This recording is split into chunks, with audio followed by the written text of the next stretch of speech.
Same thing with money. It's just like something is better than nothing. So if you can today be like, I have no idea what interest I'm paying on my credit card. Well, then why don't you just make a little task today to say, hey, I'm going to look into that. I'm going to figure out that one thing that I don't know, but I probably should know. And then that's a great task to do. And you've, found out something you didn't know. And that's empowering. Like that's how we build confidence. It's like little steps at a time. It's not learned overnight, but it's just these little things that you can incorporate to daily life. You can say, hey, I have no idea where all my money goes. Like how many people say that? Well, you know what? This weekend, I have some time on Sunday. I'm going to sit down and look at the May, like we're in June now. I'm going to look at May and kind of just see exactly what my expenses were, where it went, what I spent most money on. I feel like I was probably eating out too much. What did that really look like? And then take some time and do it. Like that's all you have to do. You don't have to figure out how you're going to become the next Warren Buffett.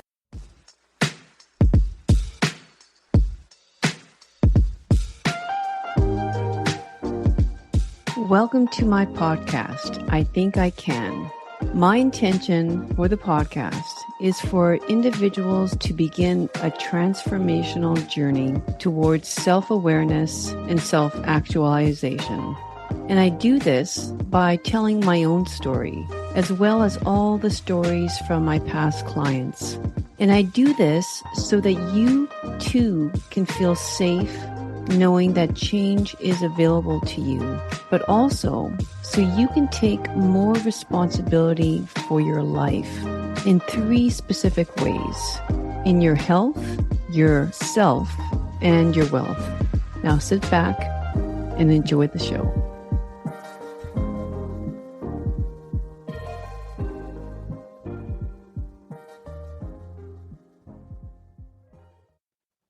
Hello, everyone. Welcome back to I Think I Can podcast. Today, I have an exciting guest to introduce you to because we are going to be talking all about money, women and money. Kalee Boisvert. We're going to start that again. Boisvert? Yeah. Okay. Kalee Boisvert is a financial advisor, you could say. And she has been in the financial industry for over 15 years, but her love of money started very young. Growing up as a single-parent household, she watched her mom struggle with finances and wished there was something else she can do. And so, like many of the guests that come onto my podcast, there's always a passion behind some pain. And today, it's no different. So welcome, Kalee. Thank you so much for having me. All right. So I want to start off by getting a little bit more into, like what did your childhood teach you? What was cemented in your subconscious about money? Because usually that's where all our programming comes from, right? Childhood experiences. So let's start off by getting into that a little bit more. Yeah. And I love that question and concept because I share that too with people. I'm like, the subconscious messages, they come from early like money, like beliefs and things like that we're hearing. And so later on, we almost realize they're not even ours or ones that we've specifically chosen. So yes, like always you describe this as well to people, but I feel like you get this with what you do and stuff like that. So, okay. So growing up, my mom was a single mom and she had myself and my sister, and money really showed up as a source of stress and struggle. She had us when she was young. It was a time where just the economy wasn't great. So she didn't have a lot of job options, things like that. She hadn't gone to university or college or anything. So when my dad left, when I was about 7 years old, she really had to get to town, like kind of doing it all. And I remember at one point she was working 5 jobs just to keep make ends meet and things like that. And eventually then we moved back to Calgary, which is where her family was. And she got into subsidized housing, things like that, which were really helpful, but still it was a constant struggle. Like I remember she would pay for our groceries often with like a check, because you used to be able to do that. And the reason being was it took longer for it to clear. So if she didn't have money in her bank account and it was maybe, payday on Friday or something like that, well, she could still buy the groceries and just, hope that the check didn't go through until, a couple days down the line. So it was always like living in this scarcity. And that's what I would always I always knew, and growing up, that's what I experienced. So my beliefs, the subconscious beliefs I had were, there's non-abundance. Money is very scarce. You have to work really hard, right? She was working 5 jobs. So you have to work really hard for money. And those are what informed sort of me leading up into, leaving my university education and going into this industry and this role. So, seeing that struggle though in her and what it was showing up as, I wanted those still to change that. Like I was still this very observant introvert child that was but I see, we're struggling. We can't buy stuff. My mom can't buy me the toys my friends have, but they're getting these things. They get the Barbie dream houses, they get the Super Nintendos. So there's something that it is possible. And so that kind of piqued my interest of okay, there is a way, there is a possibility. And when I was begging my mom for a Super Nintendo over and over again.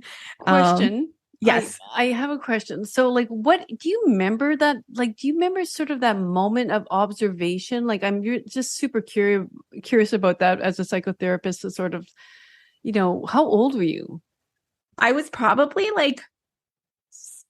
around 6 or 7. Wow. I remember at 6, because my parents kind of leading up to the divorce, finances were a big challenge in their relationship. Yeah. But we were living in these townhouses. It was Christmas. I asked for the Barbie dream house. That's all I wanted from Santa Claus. And I was just so hopeful. I'm don't want anything else, just the Barbie dream house. Wake up on Christmas Day. Nothing under the tree looks the size of the Barbie dream house. Open my presents and I get things like shoes. And I was so disappointed, but I was sad. No, my mom couldn't afford it. And Santa didn't bring it to me. And so I was disappointed. But the next day I go out, play with my friend, and she comes running up to me and says, guess what I got for Christmas? And lo and behold, she got the Barbie dream house. And I was devastated. I was what does that mean? Santa brought her the Barbie dream house, but not me. So it was it was almost like a hit to my self-worth. It felt like because we didn't have as much money as everyone else, that I wasn't good enough. And so there was even self-worth issues that come up, I think, growing up in those scenarios with poverty. And I remember just feeling lesser than, because there's this little girl who's, I feel like I'm similar to her, but she got the Barbie dream house. I didn't. And, those things, that it sounds silly now, but those are the things that inform, that are creating the connections in our brain that now we have to go back to and be okay, that's not my reality anymore. But it takes work. So you're right. Those subconscious beliefs, that's what was happening in the background. Fast forward to today, those were kind of the inner things that I've had to work on over the years. So I'm just shaking my head, because it's, and it just shows you how intertwined money and finances are in so many of our lives. Obviously, yes, we need money to make the world go round, but it's sort of, if we don't become aware of what our actual beliefs are about money, all the money blocks that we have, all these, it's so attached to worthiness. It's incredible. And of course, this bleeds into relationships, which is something that I really work on a lot. And even you saying, you heard those conversations as a child between you two parents, and probably the parents, a lot of arguing, a lot of people could encode at that moment. It's money's a bad thing. Money makes mommy and daddy argue all the time, or there's just so much. Yeah, absolutely. So it becomes kind of the enemy. Yes. Then you realize, okay, it's the enemy, but it's just the enemy that's also the tool that's getting all the things for the other people. And, like I said, my friends that had the thing. So it was weird. It was a weird relationship you start to form in those scenarios. So thinking, what is the main programming theme that you hear from women, like regarding money, like why wealth is not available? And I can tell you my own, but I want to hear, like, what would you say is the most common programming that people, if there is one? I don't know Yeah. if there's most No, there common one. probably is. Yes, you're right. And I would say it has to do around like worthiness, like not feeling women not really stepping into their worth. Feeling like they don't belong in the financial sphere. And there's probably a lot of reasons that comes from, right? Like if we go back in time, it was, women weren't involved in the financial conversations. Women weren't even allowed to own property at a certain point in time, right? So this is all new. So women feeling like they don't have a place, that they don't belong. And when you don't feel like you belong, you're not going to stand up for yourself and advocate and be like, I'm going to be a millionaire and I love money and money is great. And, that we feel like, oh, that's awkward. And, when it comes to like investing and stuff, that's, I picture like a room full of dudes talking about stocks and investment ideas and things like that. So I think there is still, and I would say that belief of not belonging and not feeling like they're part of it, or like serious earners and, part of like serious contributors, that because of that, I guess, it comes from these societal kind of norms or where we've come from. So again, it's not even ours. It's almost like probably generations from now, it'll hopefully all be gone from us, but we still have those inner beliefs, probably because like parents and grandparents were of, the time where the men took care of the finances and things like that. So I don't think women feel like they're, serious players in the space of finances. Exactly. And I'm also thinking about the Christian beliefs or the religious doctrines that come into play, like about, like, I mean, I'm sure like if you came home that day and you said, Mommy, whatever, Sarah has the dream Barbie house, she could have also got into no gratitude, but you got shoes and you should be so thankful for shoes, and shoes, we need shoes, and blah blah blah, right? It's sort of like go pray. Yeah. Who knows? Like, I mean, yeah. Oh, it's crazy. So what I'm hearing from you is like we need to normalize money coming in and out of our hands, and we don't need to add the drama to like a lot of people have with money. No. So, and I think too, you're right. Like the drama, I would say I like thrived on the drama. Because I grew up with that, it was like we never had enough money. And so my mom would show me at the bank, you'd go to the bank a lot because there wasn't online banking. Right. And she would show me the slip because I think she wanted to like reinforce when she was saying we have no money. It was almost like, here's the proof.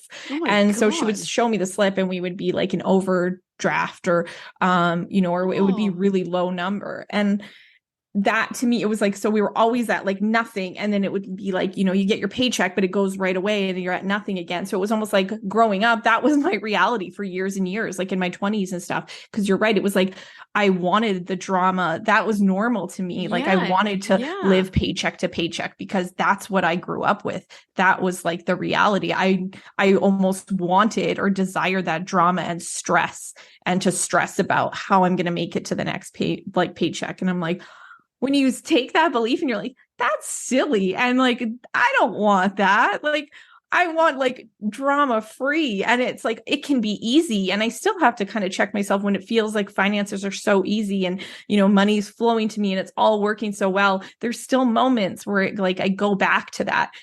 So those subconscious beliefs, we have to realize how strong they are. So for listeners, know that it's not just like, oh, I figured it out. I believe this. I don't want to believe it anymore. And on to, better days and better things to come. No, it's going to come back. It's going to like rear its ugly head over and over again in those moments. And you have to stop and actually like consciously say, no, like no more. I'm not choosing that. Yeah, like it's crazy. I can't believe you are doing what you are doing right now, knowing that like that anxiety was basically bred into your tissues. Like I can't believe your mom actually showed you the receipts, because I think many families would not, like right now, would not Yeah, like it's like she almost, maybe she felt so much guilt that Yeah. probably, right? Guilt in saying like, see, Kalee, like I love you. I love to give you this stuff, Yeah, but but I literally can't. exactly. Oh my gosh. Yeah. And so, okay, so you were indoctrinated with the belief of we got to money's not available to us, and then like I guess somehow you chose like, okay, that means we need to grind. Yeah. And so well, and you saw that too. You told me she had like 5 jobs. Yeah. Yeah. So then you went into that, Yeah. right? I Yeah. guess. I started doing the grind. Yeah. Okay. I So was like, what did the I was grind look 15 like? years old and I wanted a car because at 16 I could drive, like I could get my license. I wanted a car more than anything. So I was working at Dairy Queen at the time. And for the summer, because I wasn't in school, I got a job at Subway too. So I was working both. I would go from one to the other and be like working 14-hour days and grinding it out. I know how much I need kind of thing, or an idea of how much I would need to buy a car. And so you do the math and how much hours you have to work. Cause at the time I'm making like $5 an hour or something, minimum wage was. It was awful. And so yes, I did the grind. I did the same thing when I wanted to go to university. So I knew I wanted to go to university.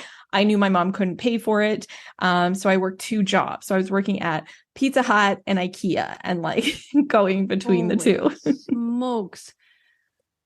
So absolutely no life.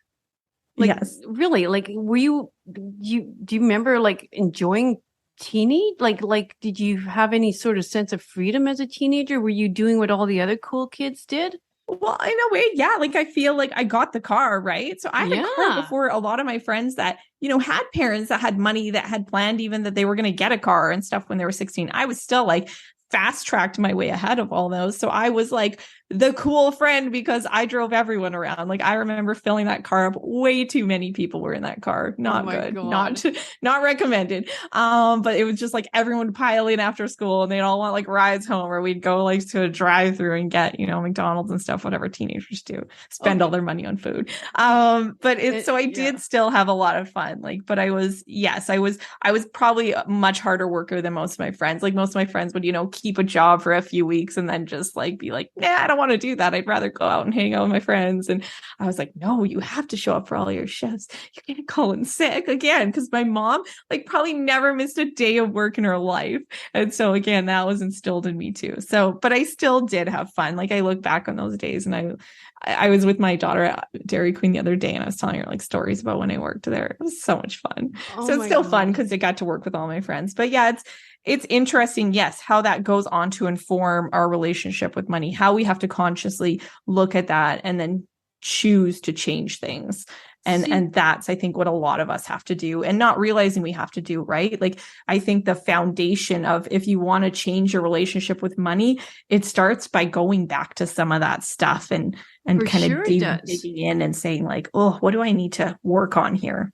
See, like, and the other thing, like, I'm just like, there's so many things I'm curious. Like, I'm always so curious about the way people's brains work and how this all kind of comes to fruition. But like, so when all the kids are piling in your car and you're driving them all around, did you ever remember thinking, okay, like calculating, like they should be paying me for gas, like, or when you're filling the tank, kind of going like feeling like you're a bit shafted, like I know, like that's the equivalent. I was an Uber driver. We didn't have Uber back then, but I was an Uber driver. I did make them pay me gas, but that it wears out after a while. Like at the beginning, they're always, paying gas very generous. And then it starts to like trickle off and you're like, wait now. Okay, good. See, like to me, that's when the accounting and the financial planning is also happening in your mind, right? Yeah. And it's like, so working like,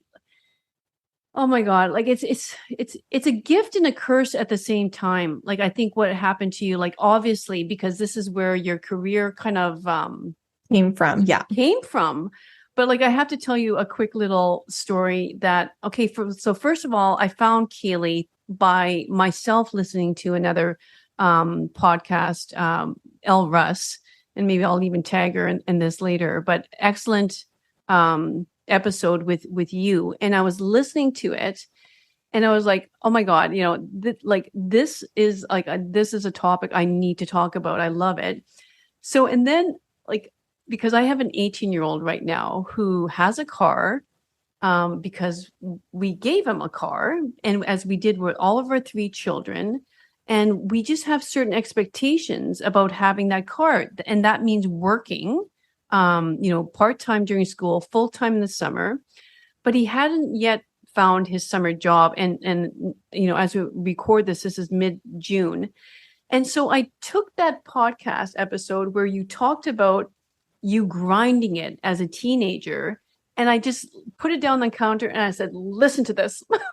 I was like, this is reality. This is what people have to do, and sort of like, and of course he like, yeah, mom, whatever, because it's not the teenager's reality right now, I find. And that's a whole nother topic that maybe I'll come on and interview with in terms of parenting children to become financially like you don't just become an entrepreneur at 18 and work from home and create this wealth from doing yoga and manifesting, it or whatever way they think they're going to do it. You do have to grind. So, okay. So back to where did things go from there? Like, you're going to university, you're paying it for on your own, you got all these bills. So what happens then? Yeah. So I made it through university loan free, which I was able to work enough and save enough to get through fully. So again, I do believe that that's hopefully inspiring to parents or people wanting to go to school. Because I think in the US, we hear over and over again, kind of the student loan crisis is huge. Yeah. And we have to kind of check ourselves with that money and what they're giving us. Because you're like, you have to pay it back eventually. So future you will be thanking you if you can get out, loan free or with minimal loans. But yeah, so that was the experience. And I was, I fell in love with finance right off the get-go in my undergrad degree. I was in business, had to take my first finance course. I was a little bit nervous because there was a lot of people would say scary things like this course is so hard and whatnot. And again, that was the messaging I was receiving. So I believed it. And then I went in, took the course, and I loved it. Like, I was like, this is my jam. I love numbers and, projecting them out and doing all the equations. And so I knew that was something, like, it all started, the pieces were coming together of like, wow, I can, do this. And then finish university, look on the Career Center website, and there's a financial advisor looking for an assistant. And so I apply for that. I start working with him, and like day one, I see him on the phone. He's talking to clients and they're talking about the investments and things like that. And I just looked at him and I was like, in my head, I was like, I'm going to do what he's doing. And because that was the moment where I'm like, I can do the things, like I can help women with money. And that's something I always wanted to do with my mother. And I felt like I wasn't able to. And I'm like, I could do that. And so, yeah, it was a bit of like a slow journey off that from there, because the industry is still very male dominated. And I got a lot of pushback being a young female that wanted to be an advisor. Like, I wanted to kind of just jump into it. So I remember like a year in applying for a job and them looking at me and being like, heck no, like, you're not ready for this. And I was like, what? So I just kind of kept building my knowledge and doing everything I could. And again, like, messaging I was hearing was, I remember being at a firm right before I started on my own, building my business. And a male colleague said to me that a woman can't succeed as an advisor in our city because it's full of oil and gas executives who are men and they wouldn't work with a woman. And I was like, what? At that moment, I knew, I'm like, okay, this is why I have to do this, because if those exist, like those views still exist, then there's other women out there that feel uncomfortable and feel like they don't belong. And so this is now the time. So I just like marched in there the next day, quit, and like didn't have a job. And it was a single mom at the time too. And I was like, started just like, again, like going to all the firms, asking for a chance to be an advisor, which isn't like a really big ask because you don't get paid. Like, it's all commission based and you have to build the business. And still no one was giving me a shot. But I finally found a firm that was like, okay, yes, and like believed in me and my vision to support women. And so, yeah, I hit the ground running doing that, and I loved it. And I would, knowing that the industry is very male dominated, and it's just everything about it, how it's marketed and what it looks like, and women just, it doesn't bring us in, I don't think. And so I, made it my mission to change that. And so I started doing like lunch and learns at the boardroom in my office, and I would call them women only events. And it was like, we would talk about like investing 101 and planning for your future and, budgeting and all sorts of things we would cover in topics. And I'd have guests come in, like lawyers, talk about co-hab agreements and things like that. And, it just kept growing. Like people would just always joke, like on those days, the elevators would open and like just a big crowd of women would walk in, and I loved it. Like, women, yeah, they were coming up to me at the end and they were feeling good and they were talking about how they feel more confident. And so I'm like, this is it. Like I was getting to do that. And then, but doing that, you're like, okay, but I'm now like kind of, it's only my local sort of women and people in my building and around this downtown Calgary. And it's like, well, how do I even spread that more and do more? And that's when I kind of started to get the idea of how I wanted to write the book, which is coming out soon. It's called Make Money Your Thing. And great title. that was, great title. Yeah. And that was kind of the inspiration or where it all came from. But yes, it's really exciting to know that women are interested, and they do want to know more. Like they're not interested. They don't not care. It's just that in the way it's presented or how it's like, I don't care about watching, certain shows. Like I don't like watching hockey. It's just not my thing. Right. But like, if you can kind of like, I don't know, make it more interesting. Or if I go to a game or something, I don't mind. It's fun and it's more of an experience. So same thing with money. It's like maybe how we're presenting it and how we're putting it out there. It's boring. It's like archaic. It's, it makes you think of like, again, as a woman, you're like, I don't want some old dude telling me what to do with my money. Like, what does he know about being a single mom? What does he know about, planning for my kids' education or something? Like, I can't relate to that. So I'm trying to create this environment. And I think for women, like we have to, create something for them where they feel comfortable, where they can ask any questions and never feel like it's a dumb question, not feel like they're talked down to. Like, this is what we need to create. And then women will thrive.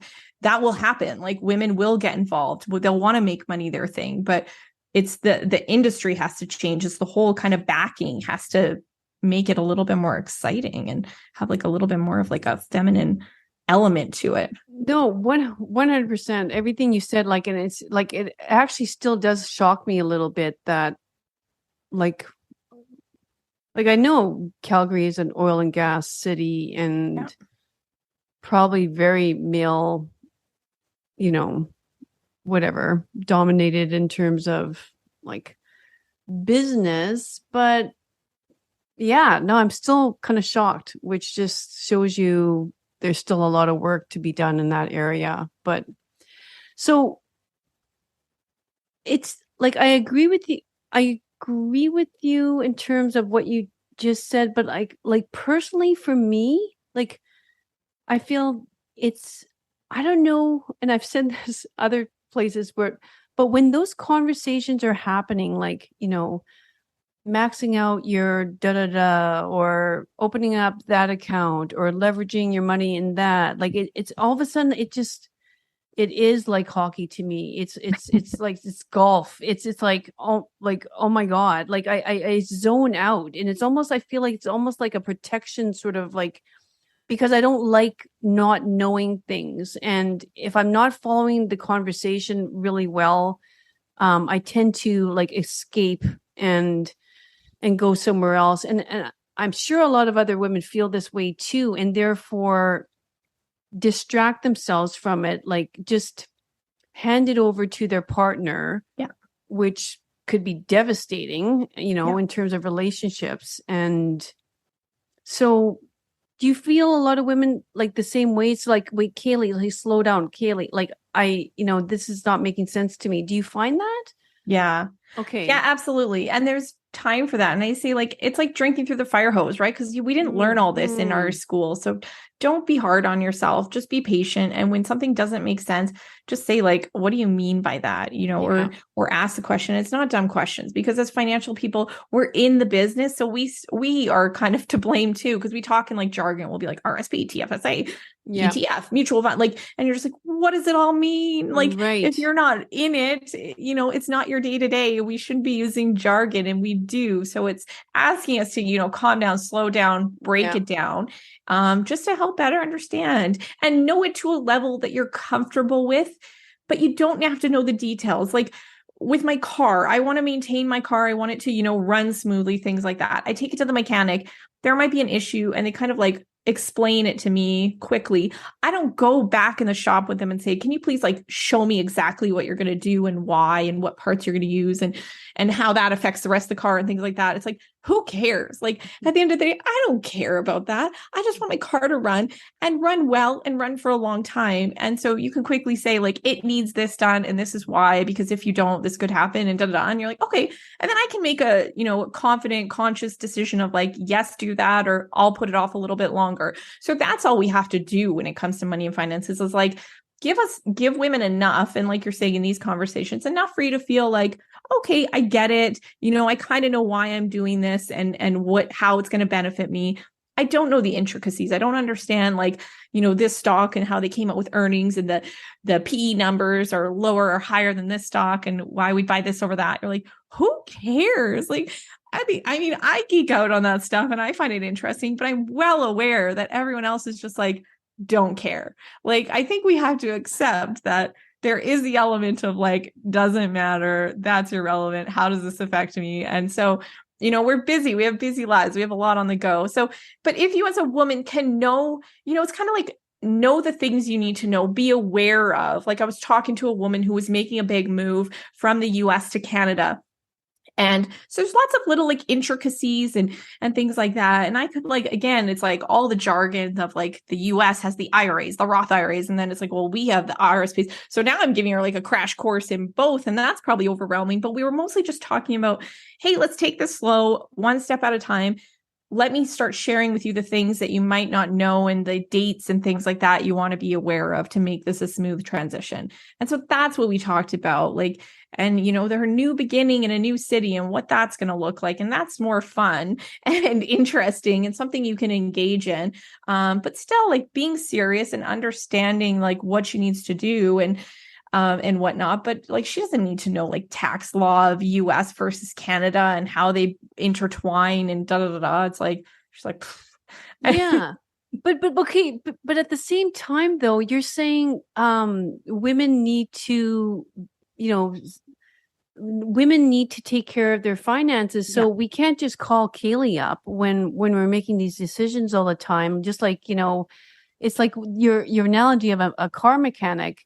It's sort of like, okay, just give me so obviously we're talking to somebody like that. Like we're not, we have jobs, so we're not going to learn all the financial mumbo jumbo. Like, so what do you suggest in that respect? Yeah, just, again, take it slow, be patient with yourself, do what works for you, because don't force yourself into anything that you're not going to be consistent with. Right. Yes. And we have enough of those things in life with like maybe nutrition or exercise. And, like sometimes going to the gym works for people. Sometimes that's not realistic, but if you can create a plan that works for you at home, something's better than nothing. Same thing with money. It's just like something is better than nothing. So if you can today be like, I have no idea what interest I'm paying on my credit card. Well, then why don't you just make a little task today to say, hey, I'm going to look into that. Mm-hmm. I'm going to figure out that one thing that I don't know, but I probably should know. Mm-hmm. And then that's a great task to do. And you've, found out something you didn't know. And that's empowering. Like that's how we build confidence. It's like little steps at a time. It's not learned overnight, but it's just these little things that you can incorporate to daily life. You can say, hey, I have no idea where all my money goes. Like how many people say that? Well, you know what? This weekend, I have some time on Sunday. I'm going to sit down and look at the May, like we're in June now. I'm going to look at May and kind of just see exactly what my expenses were, where it went, what I spent most money on. I feel like I was probably eating out too much. What did that really look like? And then take some time and do it. Like that's all you have to do. You don't have to figure out how you're going to become the next Warren Buffett, like, because Warren Buffett is the genius. He literally is like, what, in his 80s, I think like late 80s. And he spends like every day, all day long, like reading company reports. So you're never going to get to that stage. Like, and don't try. But again, there's like realistic things you can do right now that are going to build like that financial literacy, the knowledge, and make you feel more informed. We just have to stop doing things like avoiding, ignoring, putting it off, thinking like, I don't even want to deal with it. I'll just let my spouse do it. And instead just say, I'm going to take just like one piece at a time, figure things out. Each thing is going to make a difference. There's nothing like too small when it comes to it. Even with investing, if you're like, I don't have a lot of money left every month, so I can't be investing. Well, can you put away $25 a month into your retirement savings? Because that makes a difference. And I read a story in my book about that. Like I share a lot of stories of real women, and she was a single mom and all she could do was put away $25 a month when her kids were young. Then they got a little bit older, her expenses went down and she increased that to like $100 a month. And then again, they got even older and like she was getting a little bit more money. And then it was like, 500. And then she was like in her late 40s and she was in a position where she could have like a financial freedom in her 50s. And, the beginning was she was a single mom and she didn't feel like she could do a lot, and it still helped and it still made a difference. So I guess it's just stories like that and reminders that like, everything counts and anything is better than nothing. No, it's so great. As you're speaking, I'm thinking to myself, oh my God, like I spoke to this client exactly about that regarding a meditation practice. I spoke to a client the day before about connecting with their partner, and it's all those things. Like I'm just thinking out loud, or let's just swap out the white sugar for or like the candy for the whole fruit. Like it's all these little things that make a big difference. And if you have to think like, what's my priority in life right now? It's my health, it's my relationships, it's my finances, like to me, and it's my self-love, myself, my wealth, my health, my relationships, and little things like this every day is what's going to make the difference. So exactly. You're like exactly with meditation. We hear the benefits of meditation. It's so important, but you're like, I'm not at a like guru state where I can just sit there in silence and have my mind go and and an hour passes and I don't realize, like, you might not be there at all and you might never get there, but you're like, can you pause during your busy day and just take deep breaths for 1 minute? And you're just like, just little things like that, that's going to make a difference.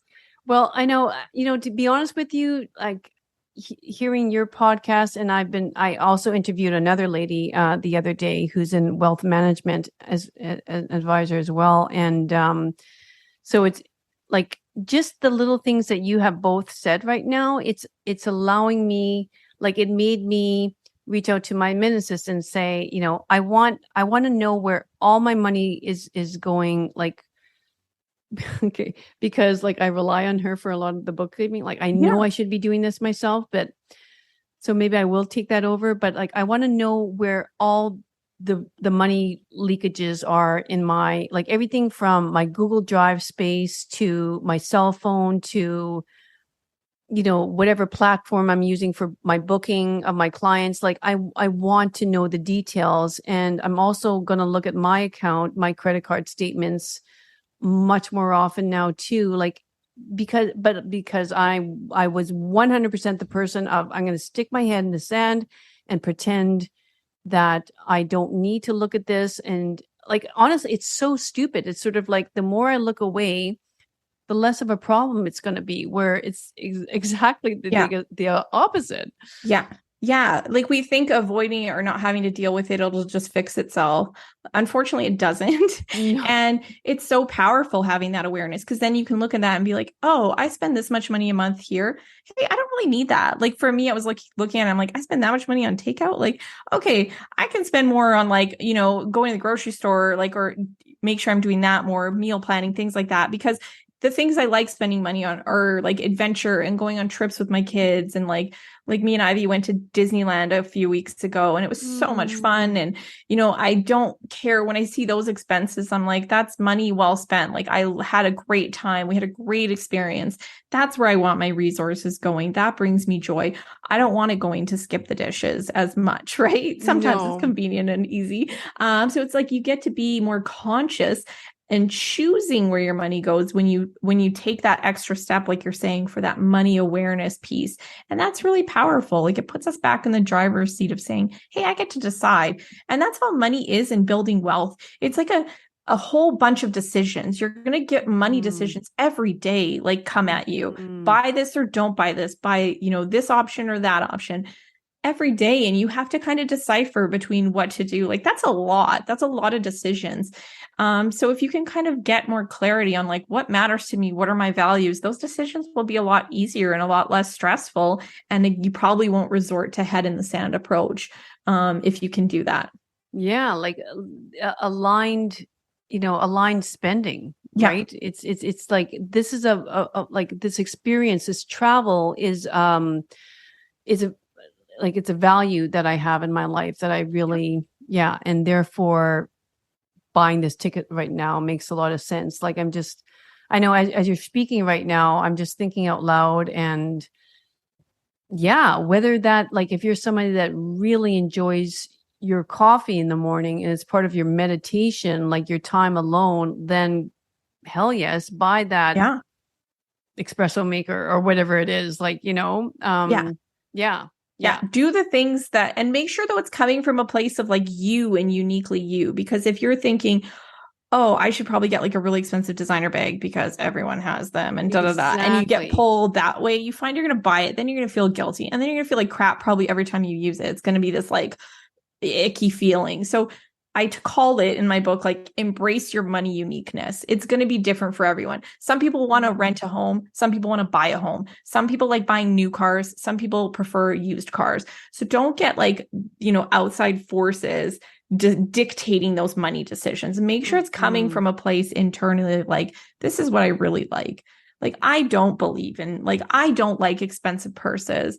But again, I feel like I watch The Real Housewives a lot. So my mind is going to like, I better get one of those. Like, if I want to really be someone, I need this expensive purse. And then I'm like, no, like, I don't want one. And it's okay that I don't want one. It doesn't make me a bad person. It doesn't mean I'm like not as good as they are. I just don't want one. Like, bring me to Disneyland any day. And that's better than a purse to me. Exactly. I know I don't need to wear my wealth on my sleeve sort of thing. I don't, like I don't have to show people that I'm wealthy in order to feel worthy. Yeah. I mean, I think to be honest, like it can be different. It can be unique. Like the cover of my book called Make Money Your Thing. I'm wearing these pink boots that everyone comments on. They're like, those boots are so bright. Like they're like neon pink. And I'm like, I told my mom I need something pink. I was so busy. I have like I'm a single mom. My son was really young at the time, but I needed to do this photo shoot for the book cover. And I'm like, she was going shopping on Boxing Day. I'm like, can you look for something like really pink? And she found those and they were on sale. They were like $30. And I'm like, and those are on the cover of my book that I'm telling everyone about. Like I'm wearing $30 boots and I'm like proud and happy. And my mom had a contributing role to this and stuff. She can always find a good deal. So it's like, I don't have to be wearing designer clothes and stuff like to write the book on money because I can still teach you about money. I don't have to be, like you said, I don't have to be wearing my wealth. No, I know. And that's a sign of confidence to me. I don't need to show people that I'm like, again, if you enjoy it 100%. Yeah. If it brings you joy. Yeah. If you rather bike or cycle, and you're not into Mercedes, like cycle. Sort of thing, it's right? okay. Like, yeah. And like, if you think that like, exactly like you visually think what wealth is, we're wrong. Like our brains are wrong thinking we see wealth when we see like, oh, she has that purse, that car, or he has that house or whatever. that's wealth. Well, no, like there's a book, it's called like Millionaire Next Door. And it goes through like he spent years studying real life millionaires, multimillionaires. And like the stats show, like almost none of them would buy new cars. They would buy them from the used lot. They wouldn't buy extravagant houses, things like that. So if you think you can guess or visually, your brain's playing tricks on you, because a lot of millionaires you would literally not even know that they are by looking at them, and that's fine and that's okay. And that's the reality of wealth, is that it's not in the stuff, because kind of the stuff is going to sort of like kind of encroach on or take away the wealth, if anything else. So we do have to adjust our brains. And again, you know, it's marketing, right? Marketing is, there's a science to it all. And, you know, our phones are listening to us at all times and showing us all the stuff we should have. So I would say it's gotten really hard not to spend money. So probably just as addictive as, like you talk about like sugar and things like that being addictive, I'd say spending is probably just as addictive. You're right, because it is a high too. It's definitely a dopamine hit. It's your pleasure hormone, which is dopamine, is kicks in every time. A ding on the phone, like a spending, buying something new. Yeah. It's like, oh. Ooh, yeah, exactly. I see it in my daughter. I'm like, oh no, like I have to, just because I guess, again, growing up like how I did, when she asks for things, oftentimes I'll just buy it, because in my head I'm like, oh, it's only $5, it's only $10, but she gets like really excited and happy. I'm like, oh my gosh, I'm like, I gotta get this in check, because I'm raising like a shopping addict. So we implemented allowance, and she actually does really great work around the house, and she helps with her little brother. And so now it's like she'll only buy what she can afford with her allowance, or she'll have to save it up. So that's actually really helped for us. So, you know, different things work for everyone, but that's definitely helped.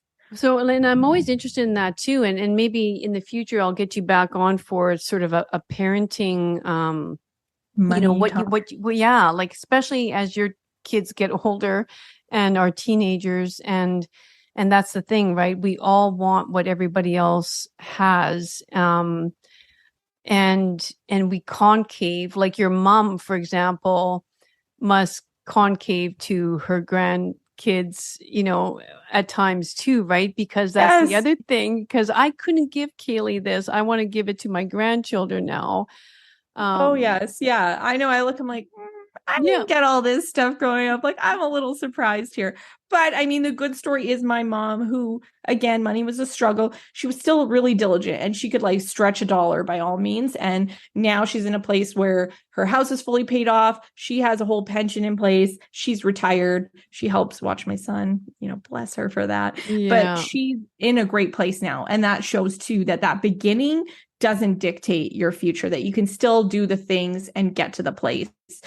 So I don't ever want people to think like poverty is this like endless hole or struggle. Like that's even an example of like how low and how, you know, we had nothing for the longest time. And for her to get to a place like this, it's just like amazing. Yeah. And it's not easier for anybody else. Like, let's say somebody grew up, with this limiting belief of, you know, I need to save, like saving is the only way that I'm going to grow my wealth. Like that's not any easier than someone who is struggling with a limiting belief of, money doesn't stay in my hands very long, right? Like, therefore a lot of people who that have that belief, because they saw their parents spending all the time, have a hard time keeping money in. Like they're great earners, like money comes to them very easily, but it also goes out very easily too, right? Yeah. So you got to work on that mindset. Like the mindset is the foundation. If you can even just do that part, the other stuff will come, I think. Like you'll be in such a good place that you won't want to ignore your finances. So it's like work on the mindset piece. And I think that will help get people places. Like the other day, so I was shopping, me and Ivy were at the mall, and she wanted hand sanitizer. I'm like, well, that's an interesting request. She's a strange kid. And she like wanted it so bad. I'm like, oh. And I'm just feeding her brother a bottle outside of the store. And I'm like, go find one you want or whatever. She's like, I'm just going to go look at the types. And then she comes out. She's like, there's this one you really want. Here, smell it. She was like testing the hand sanitizers.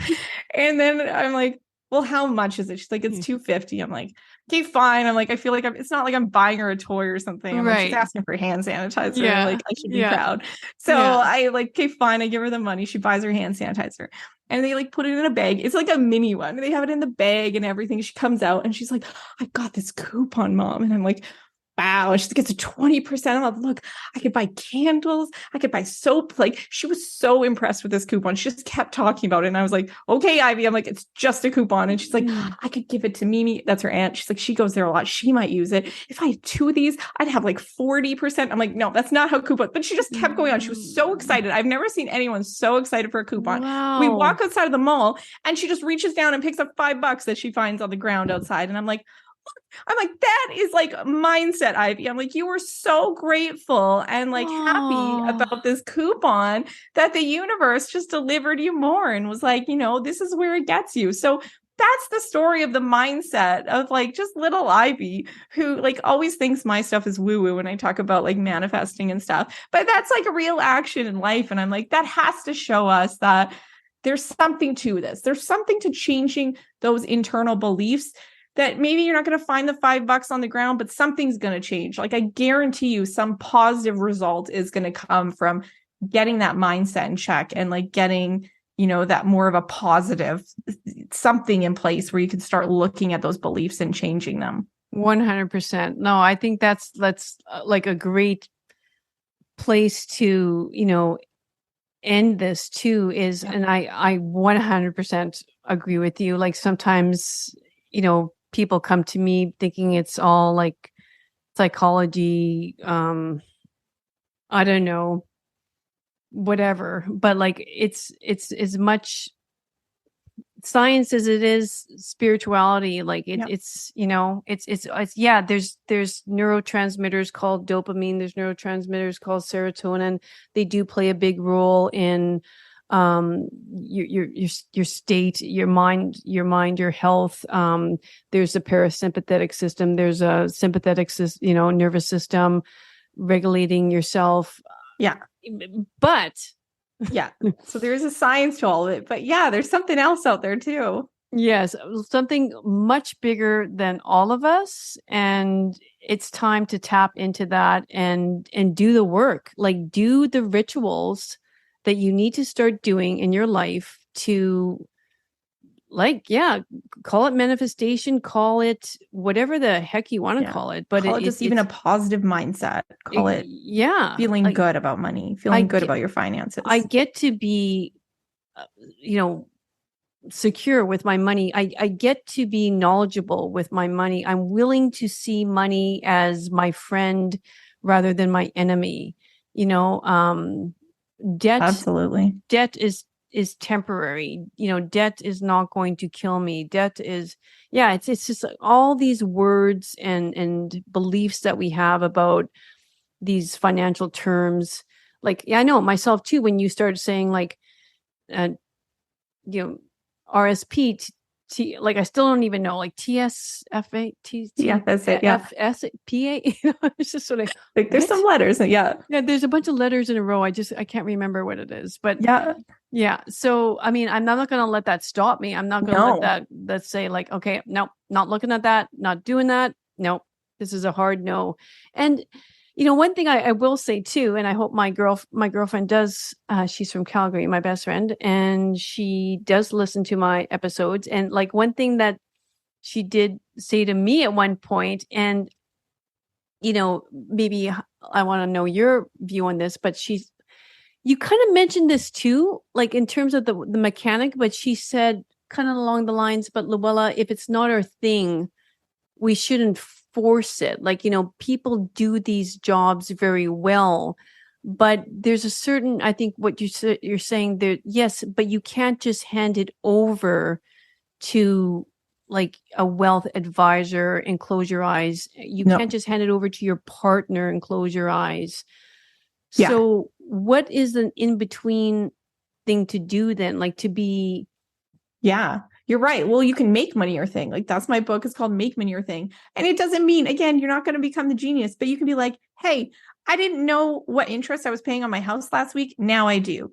Exactly. I didn't have a plan for how much money I wanted to save for a vacation or something like that. But now I do. Or like on my bucket list, I wanted to go here all the time. I've done some research. I know how much is going to cost. I'm working on saving up for it. That like you're one step ahead. So that's what making your money your thing is. It doesn't mean like I could quiz you and be like, okay, what's the best ETF to buy? And if you want a mutual fund with balanced and income and this and that, that's nothing to do with it. Like you can make money your thing and feel good with just these little things. Again, like we talked about these little steps. So make money your thing, and it's available to all women. Yeah. That ability, that possibility, and what comes from that is amazing. I love that. That makes so much sense. Yeah. I love that. I know how much I'm spending on my groceries per month. I know what actually my monthly Netflix is. Like, honestly, like all those little things like that. It's like, isn't it like 8? No, actually it's 24. Oh, when did that go up? Because it just automatically goes off your car. Like, and if you don't look at your statements, like, So just little things. You could be like, oh, I used to, look at people with like nice cars and things and be like, oh, why would they spend money on that or something? And now I think like, good for you. And I hope you're enjoying, this great abundant gift or whatever it is. Like all these little things you can do. And it's like, boom, money's your thing. Like do one of those. And then you can proclaim that money is your thing. Like I give you permission to say money is your thing. Like women, we have to throw out the silly imposter syndrome that we're always like, I have to know it all before I can say I know what I'm doing. You're like, no, not at all. And I guarantee you men don't know it all. And they're still doing all the money stuff out there. They're just the same as women, but they're just, again, they just kind of play the role better. So just step into that and say, money's my thing. 100%. Okay. I love that. Okay. I'm going to let you go. I'm going to respect your time, but thank you so much. I think this was just a perfect episode. Okay, guys. So we'll link all of Kalee's stuff in the show notes as we always do, and grab her book. She's also putting out a children's book, which I just think is beautiful. Yeah. And make money your thing, guys.